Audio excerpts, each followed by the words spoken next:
What's happening, baby? You already know who it is. It's Dallas Clark, also known as Indo as my Nindo, and I'm so ecstatic to be back with you guys again. I want to let everybody know it's time to huddle up for the Fantasy Football Huddle presented by the Huddle Chat Sports Show. Sit down, be quiet, everybody listen to Coach. No talking while Coach is talking. Now, we're getting back into all this fantasy football news, and if you haven't picked on yet, we are going headstrong with fantasy football here over at the Huddle Chat Sports. That's why we started this different huddle, this fantasy football huddle, to give you all the information, give you all the tips and tricks, answer any questions you may have, and help guide you to the moolah, baby, the money, the trophy, whatever you got going on. If it's just bragging rights, whatever it is, that number one spot, that Super Bowl championship in your fantasy football league. That's what we're going for here in the Fantasy Football Huddle. Now, if you guys haven't seen them yet, of course, I got to ask you to check out that my draft strategies episodes. You got 6 rules to follow in order to properly prepare for your fantasy football draft. You got a couple tips and tricks in order to dominate your fantasy football draft and start your season off right. And then I've even got my top 24 rankings, my first 2 rounds in a 12-man league, my first 2 rounds and 4 picks in a 10-man league. 12-man league, 10-man league. I hope I said that right. Anyway, I gotta ask you guys to check out those episodes. That's some real quality information. And if you haven't drafted yet, and you still got a couple drafts yet to come, and you're doing multiple leagues like most people do, I definitely suggest that you guys check those out. Today, we're gonna be discussing my top 20 running backs. We're going to go through the different tiers of running back, and we're going to figure out the best running back ones, running back twos, and make sure you guys stay tuned. And later on, I'll be coming out with a sleeper episode, which is going to include my sleeper running backs and those late round flyers that you should take a chance on that could help you win your league. Because at the end of the day, like we've always said, this is not your final roster. As the season progresses, none of this information I'm going to give you is going to be used as a stone tablet. We're going to guide you. We're going to hold hands and skip to the championship together. But anyway, like I said, before we get it all started, make sure you guys, if you like my content, please smash that like button. It helps me out way more than you even understand. And hit that subscription. And the real important piece is going to be that notifications bell. We're getting away from those scheduled episodes. So it's going to be very important for these daily fantasy football episodes for you to have that notifications bell on. So as soon as that episode comes out, you can get that step up and that advantage on your competition. Now, I got to ask you guys one last time before I get it cracked off. Make sure that you got any questions, any trade advice, should I start this player over this player? Make sure you ask me. Drop them in the comments. Drop them on the Huddle Chat Sports Show Facebook and Twitter pages, and we will ask your questions here live on the show. We may even start doing a live Q&A episode at some point in the week, a waiver wire special, but we'll figure that out as the time goes on. But that's another story for another day. What we're focused on today is going to be those top 20 running backs. We're going to go, of course, non-PPR. If that matters to you with the running back situation.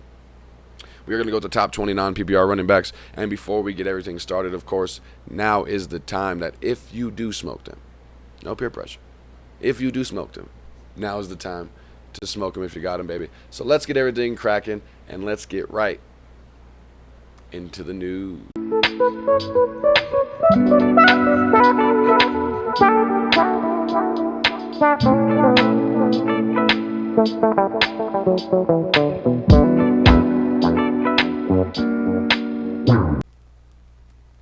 Now, in order to get started off on the running back situation, it's important for you to understand, and it's not just with running backs, it's with every position. And if this isn't the first episode that you've seen before, then you already know that there is a tier system to the players, and that's kind of how you can judge your value, especially in those early rounds, those first 5 rounds where you're setting that 5-round plan of attack, which I talked about in that How to Dominate Your Draft episode.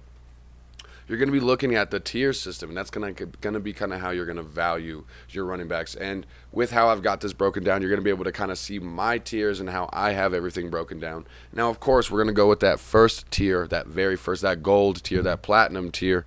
It's going to be the running back elites. Those are going to be those running backs, those top 4 or 5 running backs in most cases, most years. This year, it's going to be 4 for me.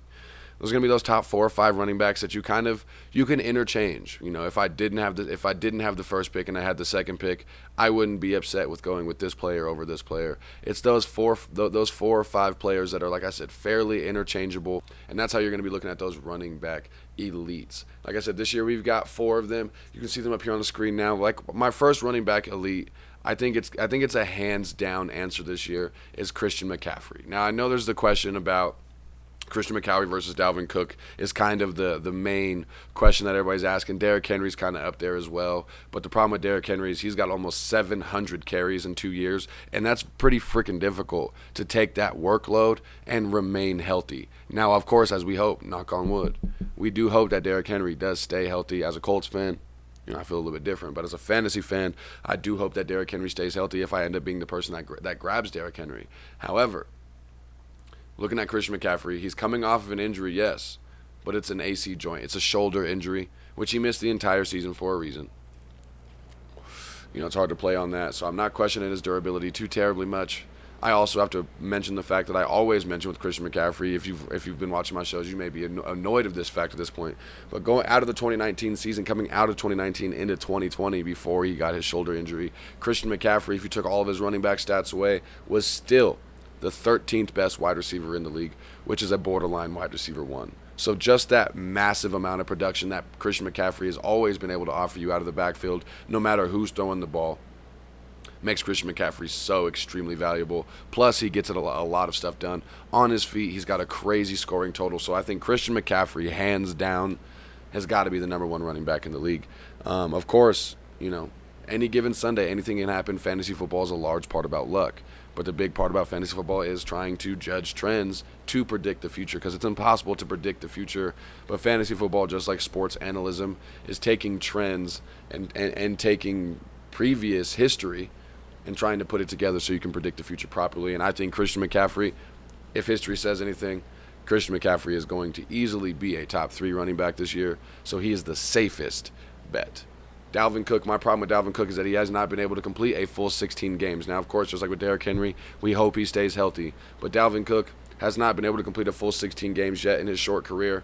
Plus, the Minnesota Vikings have a sort of pass-heavy approach at the current moment, which makes me a little bit questionable on Dalvin Cook. However, the amount of production that Dalvin Cook gives you, similar to Derrick Henry, and what he does give you when he is healthy, to me makes him more valuable than Derrick Henry if he can stay healthy. But like I said, these elites, it's a coin toss.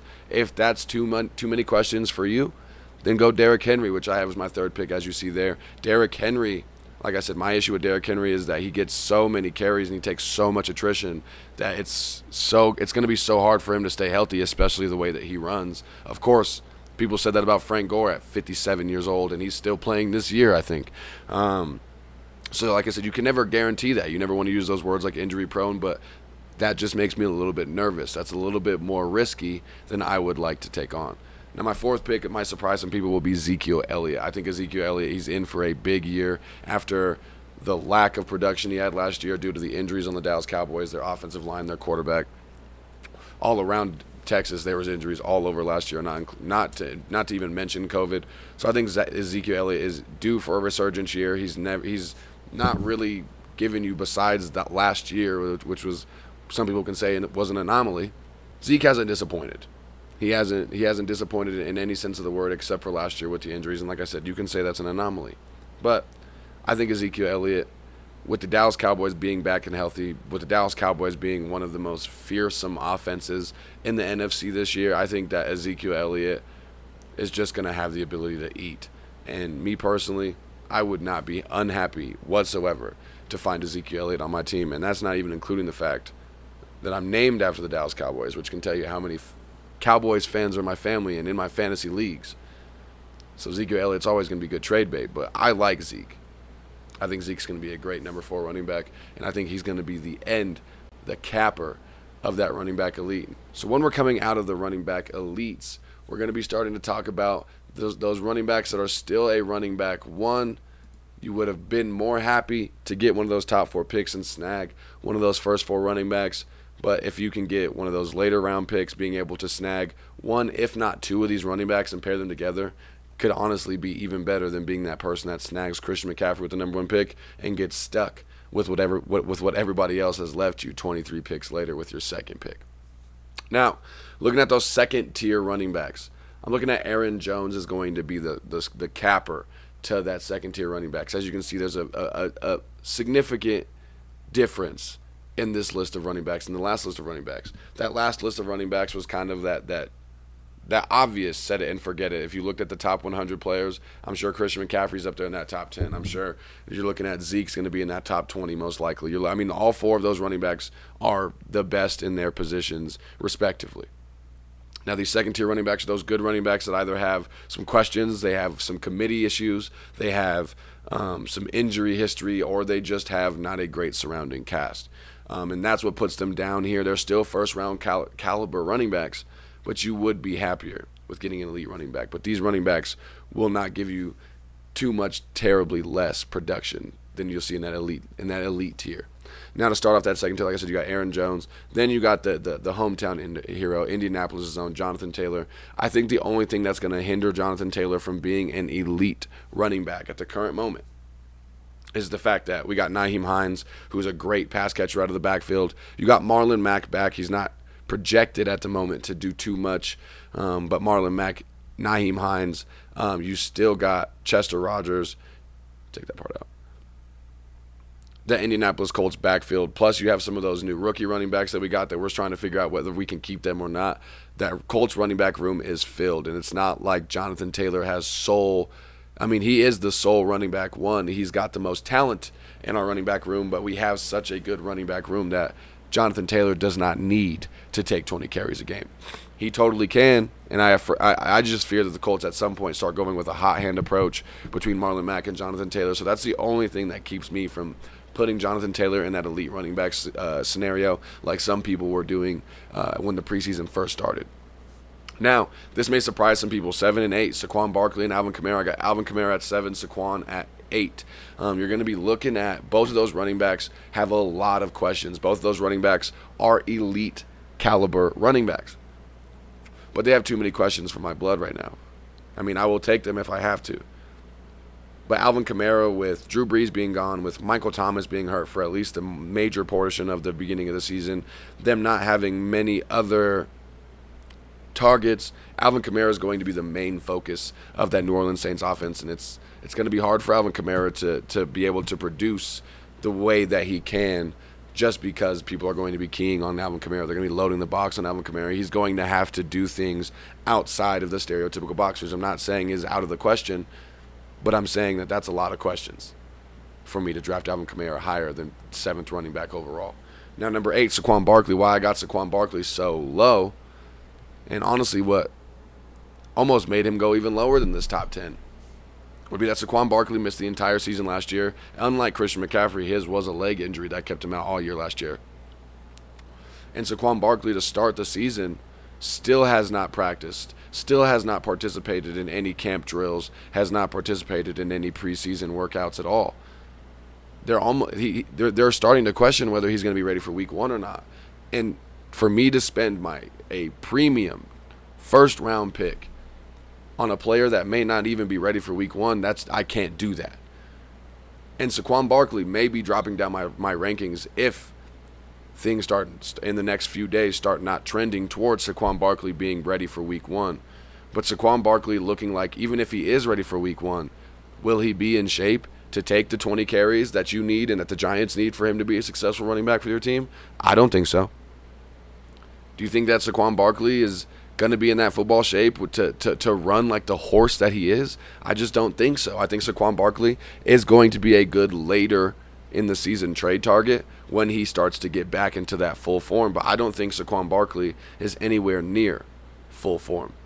Now, right after Saquon Barkley, I'm going to have Nick Chubb from the Cleveland Browns. I think Nick Chubb, the question about Nick Chubb is going to be Kareem Hunt. He's always got that good, decent running back too. And there were times last year where both running backs, you would be okay with starting Nick Chubb and Kareem Hunt at running back 1, running back 2, and they both put up 20-plus points and had great production. But that just does not always happen, and that's hard to guarantee on. And sometimes they go with that hot hand approach, and Nick Chubb sometimes does not get the production that he could get. Now, going outside of that second-tier running backs, we're looking at those borderline RB1s. You're going to be looking at 3 of them. I got Austin Ekeler, who's just I'm a big fan of Austin Ekeler. The amount of weight that this man can push. I heard the other day that Austin Ekeler, actually, the amount that he can squat and the amount that he can bench, he is in the top 20 percentile in the NFL. Not just for running backs, in the NFL overall. Defensive linemen, offensive linemen, linebackers, Aaron Donalds of the world. He's up there with them. That boy Austin Ekeler can push some weight, and he's been carrying that Los Angeles Chargers team on the back for the last few years without anybody really noticing. Justin Herbert kind of took back over last year as a quarterback should, and Austin Ekeler can start playing a regular complementary running back role. But I think Austin Ekeler, he's got a really big opportunity and a really big chance to really alter a fantasy football team this year. And worst case scenario, he has an extremely high floor. Not many people are taking carries from Austin Ekeler in LA. And even when Austin Ekeler doesn't ball out, he's putting up good production for you. So Austin Ekeler is a nice, safe choice. I think Najee Harris, very similar situation as Austin Ekeler. Who's taking carries from Najee Harris in Pittsburgh?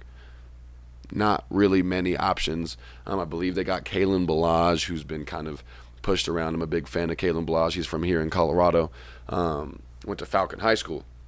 But I think Najee Harris, when he gets those rookie legs underneath him after those first couple weeks, he may even be one of those people that pops off in those first 3 weeks and really surprises people.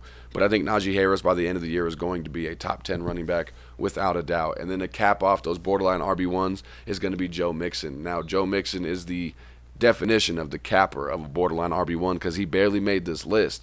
Joe Mixon, the offense is trending in a better direction. You got T. Higgins, Tyler Boyd, Jamar Chase looking like they could be a better wide receiver, one of the better wide receiver rooms in the NFL. Joe Burrow's back from his ACL tear. Joe Mixon played really well in his first couple years, and that team just has consistently gotten better over the last little bit. Now, if they can stay healthy, and he can stay healthy, I think Joe Mixon can be a dominant force to be reckoned with this year and can step into that top 10 running back role absolutely without a doubt. Now, outside of those RB1s, those borderline RB1s, we have the RB2 list, which is essentially running backs 13 through 20. It's those running backs that you really should grab these running backs, especially if you're that person that got Christian McCaffrey and you're going to be running low on running back options later in the draft, or you're that person that went Devontae Adams with the 5th or 6th pick, and then you ended up maybe even going Kelsey with the 2nd pick, so now you have no running backs looking on your team. You definitely want to snag these running backs because these are your last running backs that give you a chance at running back relevancy. Starting it off with Antonio Gibson from the Washington something or others. That team can't decide on their football name, so we're going to decide on one for them for the rest of the year. We will call them the Washington something or others because it's kind of what they are to us. That's kind of what the entire NFC East outside of the Dallas Cowboys is to us right now. I mean, looking at Antonio Gibson, he's giving you really good production. He's giving you really good value, and that team has gotten better. They did lose an offensive lineman, but they did gain some target share with their wide receivers. They also got a new quarterback with Ryan Fitzpatrick, and you saw how that Kyle Allen or whatever his name was played in the playoffs for the Redskins, for the Washington something or others last year. And Antonio Gibson still gave you that production. I think the only thing that's going to hinder Antonio Gibson is that he plays for the Washington something or others, and that they aren't the best football team in the NFL, but they have some talent and they have some hope, at least. Now, Josh Jacobs is going to be my next pick. I think Josh Jacobs, he's probably my favorite running back in this area. Josh Jacobs is getting really discounted right now because Kenyon Drake came into town. Yes, Kenyon Drake. He's kind of a fantasy football commodity. He's one of those players, when he played for Miami, if you didn't play fantasy football, you'd have no idea who Kenyon Drake was. Last few years when he was with Arizona, if you didn't play fantasy football, you'd have no idea who Kenyon Drake was. Now, Kenyon Drake is behind Josh Jacobs. I think Kenyon Drake, to me, is what Latavius Murray was over the last few years. When he was behind Adrian Peterson and those Vikings running backs, Latavius Murray was a good backup running back and a good serviceable, complimentary back. When he went and backed up Alvin Kamara, Latavius Murray was a good complimentary back. He put up his own good production, not consistently, but didn't really per se steal anything from Alvin Kamara. And I don't see anything differently happening with Kenyon Drake in Las Vegas with Josh Jacobs. That's what Kenyon Drake has been up to this point so far. I think Kenyon Drake is the new day Latavius Murray, And I think Josh Jacobs, with how young he is, with the offense that the Las Vegas Raiders have, with the defenses that they play against in their division, I think that Josh Jacobs, honestly, I'm going to need to see it over a couple weeks. But Josh Jacobs is probably my biggest sleeper right now in this. I mean, he's my only sleeper in this top 20. I think Josh Jacobs could seriously hit RB1 conversations by mid-season. And people are going to be wondering, almost essentially, where the hell did Josh Jacobs come from? Because they've been just discounting him so terribly this season. I think Josh Jacobs is due for a huge season. Now, after Josh Jacobs, you have some big questions. You got David Montgomery, Clyde Edwards-Helaire, Miles Sanders. Those three running backs all play on good offenses with good talent, I should say. Clyde Edwards is the only one that plays on an actually good offense. David Montgomery, they've got good talent around him. David Montgomery has had good production, but David Montgomery has not shown to break above the ceiling too many times. He hasn't shown to be a booming running back. He shows to be a solid, consistent, score you what you need and go home running back. You're not going to get any surprises from David Montgomery. You're not really going to get many surprises from Clyde Edwards-Helaire. You might get one or two big games due to receiving production from Clyde Edwards-Helaire. And then you're looking at the same thing with Miles Sanders. I think Miles Sanders has good talent, but the Philadelphia Eagles, let's not forget who the Philadelphia Eagles really are. I mean, the worst organization in the National Football League. You've seen what they've done to the different superstars and different talents that they've had on their team, and look at how putrid that the Philadelphia Eagles were last year and that they've been since they got lucky and hit that Super Bowl that one year. I don't think Miles Sanders is going to give you anything exciting.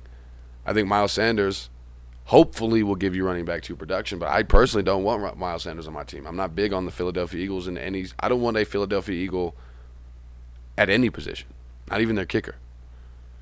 And then we're looking at DAndre Swift from the Detroit Lions. I think DAndre Swift, he's got a lot of questions to answer. He's coming off of an injury, and he's in a rebuilding team. He's on a really shitty Detroit Lions offense, and we all know over the past 20-plus years how many times the Detroit Lions have had a 1,000-yard rusher. And if you don't, it's less than one. The Detroit Lions just have not been a good rushing team since Barry Sanders. Luckily, they had one of the greatest running backs to ever touch the football. Can you imagine what he would have been able to do if he was on an actual football team? Then, to round off my RB2s, to round off that top 20 picks, you're looking at Myles Gaskin from the Miami Dolphins. I think he's got a lot of opportunity. He's got a lot of chance. I just got to see it. Of course, Myles Gaskin being so young, and that whole Miami Dolphins offense being so young. Their whole offense is going to have a lot of questions to answer, but I think Myles Gaskin is going to surprise some people this year, and he's going to be a consistent, definite. He's going to be exactly what you want at your running back too. Like I said, same thing that you're going to get from Clyde Edwards-Helaire, David Montgomery. You're going to get that consistent production, those points that he was projected. He might score a point or two more. He might score a point or two less, but he's going to do his job and he's going to go home. It's not going to be nothing special. And then Chris Carson. Chris Carson's my biggest question mark, to be honest with you, in this top 20. That's why he's in that 20 spot. I think that the Seattle Seahawks offense, as far as running backs go, have been very, very questionable since the Marshawn Lynch days. They've had a really big committee. They've got such an explosive offense that it's a very pass-heavy approach. They hardly run the ball as it is, and when they do, it's a timeshare. So Chris Carson, I think he can produce RB2 numbers. I hope he does produce RB2 numbers, but Chris Carson would be my biggest question mark in that top 20 running backs. And that being said, that will cap off my top 20 running backs in your fantasy football draft in 2021. Like I said, you saw my different tiers there, those elite running backs. Then you have those second-tier running backs, those borderline RB1s, which would be those borderline top 10 running backs. And then you're going to be looking at basically essentially that next 10 picks. Those running backs, like I said, typically you want to hit those. All 20 of those running backs will most likely be gone by the third round of by the end of the third round of your fantasy football draft. So you want to make sure you grab at least one of those, if not two of those. I'm really big on going running back heavy. You want to go early and often on running backs, which you should know if you watched some of my previous episodes. Ladies and gentlemen, like I said, make sure you stay tuned. I got All the other positions come in, wide receiver, quarterback, tight end, all that come in as well. And then we're going to be coming out with the sleeper episodes. And then as the season starts off, as we're getting kicked off to the official start of the fantasy football season, we're going to be doing some of your early waiver wire gems, some of those early trade targets.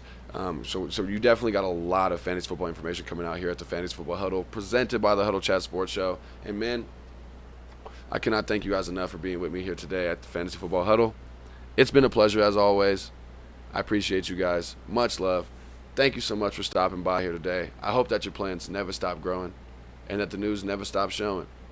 It's been a pleasure with y'all here today. It's your boy Indo is my Nindo. And I'm the fuck up out of here, baby. Peace out.